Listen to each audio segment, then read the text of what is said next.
கர்த்தருடைய பரிசுத்த நாமத்திற்கு மகிமுண்டாகட்டும். ஆண்டவராகிய இயேசு கிறிஸ்துவின் நாமத்தினாலே அன்பு கர்த்தருடைய பிள்ளைகளாகிய தங்கள் அனைவருக்கும் ஸ்வீட் ஊழியத்தின் சார்பாக வாழ்த்துக்களையும் ஸ்தோத்திரங்களையும் தெரிவித்துக் கொள்கின்றேன். சங்கீதங்களின் புத்தகம் 134 சங்கீதம் 3வது வசனம். சங்கீதம் 134 வசனம் 3. வானத்தையும் பூமியையும் உண்டாக்கின கர்த்தர் சீயோனிலிருந்து உன்னை ஆசீர்வதிப்பாராக. வானத்தையும் பூமியையும் உண்டாக்கின கர்த்தர் சீயோனிலிருந்து உன்னை ஆசீர்வதிப்பாராக. என் அன்பு கடவுளுடைய பிள்ளைகளே, நம்முடைய ஆசீர்வாதம் அல்லது நம்முடைய நன்மைகள், நம்முடைய சுக வாழ்வு, நமக்கு வேண்டியதான கிருபைகள் இவையெல்லாம் எங்கே இருந்து நமக்கு வருகின்றது அல்லது யார் நம்மை வழி நடத்துகின்றார்? இந்த உலகத்தில் நமக்கு தேவையான எல்லாம் எவ்விடத்திலிருந்து நமக்கு சந்திக்கப்படுகின்றது என்பதையெல்லாம் நீங்கள் ஒட்டுமொத்தமாக ஆராய்ந்து யோசித்து பார்க்கும் பொழுது நமக்கு கடவுள் இவை யாவற்றையும் அருளுகின்ற ஆண்டவராய் இருக்கின்றார் என்கிறதான உண்மையை நாம் புரிந்து கொள்ள வேண்டும். பல மக்கள் என்ன நினைக்கிறார்கள்? நான் நன்றாக படித்தேன், என் பெற்றோர் என்னை நன்றாக படிக்க வைத்தார்கள், எனக்கு நல்ல வேலை வாங்கி கொடுத்தார்கள், இன்றைக்கு கை நிறைய நான் சம்பாதிக்கின்றேன், ஆகையினால் என் குடும்பம் எந்த விதமான குறைவு இல்லாமல் நடந்து கொண்டிருக்கிறது, அல்லது என் பெற்றோர் மூலமாக வந்ததான சொத்துக்கள் அதிகமாக இருக்கிறது, அல்லது நானும் அதிகமாய் சம்பாதித்து சொத்துக்களை சேர்த்து வைத்திருக்கின்றேன், ஆகையால் அவைகள் மூலமாக என்னுடைய தேவைகள் சந்தித்து கொள்ளப்படுவதற்கு எளிதாக இருக்கின்றது, ஆகையால் எனக்கு எந்த விதமான கவலையும் இல்லை என்று சொல்லுகின்ற மக்கள் இருக்கின்றார்கள்.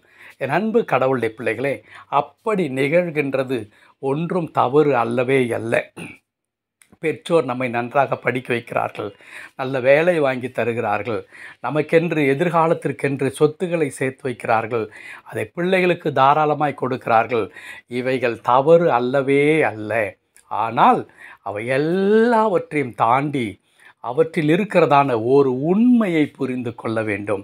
அது என்ன உண்மை? நன்மையான எந்த ஈவும் கடவுளிடத்திலிருந்து நமக்கு வருகின்றது. கடவுள்தான் அதை வாங்கும்படியாய் நமக்கு அனுகிரகம் செய்திருக்கிறார். கடவுள்தான் நன்றாக படிக்கும்படியாக எனக்கு அந்த ஞானத்தை கொடுத்திருக்கிறார். கடவுள்தான் எனக்கு ஒரு நல்ல வேலையை அனுகிரகம் செய்திருக்கின்றார். என் வாழ்க்கையில் ஏற்படுகிற எல்லா நன்மைகளும் கடவுள்தான் அதற்கு சோர்ஸாக, மூல ஆதாரமாக இருந்து எனக்கு நன்மைகளை வழங்கி கொண்டிருக்கின்றார் என்பதை கடவுளுடைய பிள்ளைகள் ஒரு நாளும் மறந்துவிடக்கூடாது. இங்கே சங்கீதக்காரன் அதை தான் நமக்கு ஞாபகப்படுத்துகின்றார். வானத்தையும் பூமி உண்டாக்கின கர்த்தர் சாதாரண கடவுள் அல்ல, சாதாரண கடவுள் அல்ல. என் பிள்ளை இது வேண்டுமென்று கேட்கின்றான், என்னுடைய மகள் இது வேண்டுமென்று கேட்கின்றாள், ஐயோ நான் என்ன செய்வது, என்னால் அதை செய்ய முடியாது என்று தன் 2 கைகளை பிசைந்து கொள்ளுகிற கடவுள் அல்ல. இல்லாதவைகளை இருக்கிற போல் அழைக்கிற கடவுள், வானத்தையும் பூமியும் உண்டாக்கின கர்த்தர். அதனால்தான் தாவீது குறிப்பிடும் பொழுது கர்த்தர் ஆசீர்வதிக்கிறவர் என்று சொல்லும் பொழுதெல்லாம் முதலாவதாக ஆசீர்வதிக்கிற கடவுள் எப்படிப்பட்ட வல்லமை நிறைந்தவர் என்பதை தாவீது சொல்லிக்கொண்டே இருப்பார். 121 சங்கீதத்தில் கூட அது குறிப்பிடப்பட்டிருக்கும். வானத்தையும் பூமி உண்டாக்கின கர்த்தரிடத்திலிருந்து எனக்கு ஒத்தாசை வரும் என்று குறிப்பிடுகின்றார். அப்படியானால் நாம் எதிர்பார்க்கின்ற அல்லது நாம் நம்பி இருக்கின்ற கடவுள் நம்மை ஆசீர்வதிக்கிறவராக இருக்கிறார். அவர் எப்படிப்பட்டவராக இருக்கிறார்? வானத்தையும் பூமியுமே உண்டாக்கின அவ்வளவு வல்லமை நிறைந்த கடவுள் சீயோனிலிருந்து, கர்த்தருடைய தேசமாகிய பரலோகத்தில் இருந்து நம்மை ஆசீர்வதிக்கிறவராக இருக்கிறார்.